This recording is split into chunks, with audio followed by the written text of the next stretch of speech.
I want to make a video on how your freeze up response is actually healthy. When you normally, um, it's a healthy response because it's usually when you're around someone who's like a really big shot, and messing up this big shot's ability to do stuff in the world might hurt your village or your lineage. Then you better freeze up and not screw up what he's doing. It could be he could be either like a brutal dictator or maybe like a really good leader, and you don't want to screw up what this great leader is going to be doing because of what he's doing, and you're not an expert in areas that could help him. So you're better off just having the freeze response shutting off. Now, what this has to do with dating is that we use this freeze response in the wrong way towards the people we find attractive. We assume that they're in this higher end level just because of something as stupid as looks, when really you have to see what profession they're in, uh, their their connections with other people, who are they connecting with, and stuff like that. Those are the things that matter. Looks really don't matter that much, really, when it comes to how you should be thinking. Because I remember I had like an opportunity to go out with this one girl, and then people just blocked me because she was too ugly. I was like, no.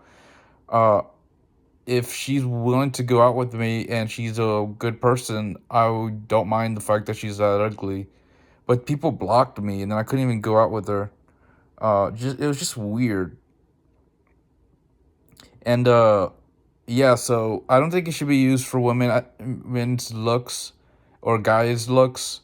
Uh, I think those factors, we live in such a more advanced society that factors like looks won't give you everything.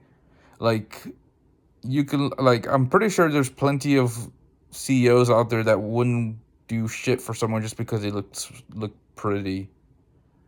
I think that's just the reality where we live in, because they have so many options and there's so many people who look good. And yeah, and especially now that like if you're wealthy, you can always go to Las Vegas or Amsterdam. You can always go there. So looks, they don't really need looks. That the looks really doesn't provide much value nowadays. Even bad, ugly looking people start looking good if you start hanging around them long enough. So it's just all arbitrary. It's problematic that the television gets to choose who looks conventionally good, but if you don't watch TV, it shouldn't be a problem. You should just be adapting to your surroundings like you should. And the freeze up response can also be fixed by realizing that they're not all that just because they're pretty. Once you realize that they aren't all that because they're pretty, it pretty much eliminates the the fear, or at least it should. And the next question is, how do you actually talk to people who actually do have high value without freezing up on them? Because once you get over the pretty ones, how do you how do you not feel that way for people who actually do have a backbone, who do have substance to support you, to justify you freezing up? Like, let's say you met someone who's really successful in business. How do you communicate with them, or someone who's in your area of research that you want to do, like let's say for medicine or something like that? How do you communicate with those people in a way that, or what kind of paradigm should you think for them? I guess what just came up in my head is like you need to think that they're still not above God. Like what that means is like they can't change the laws of the universe. They still experience as much joy and pain as anyone else. So but the problem is, I don't know if that's enough for me. Like I feel like if some people are accomplished, I actually get nervous. Like I feel like, yeah, I should really be nervous.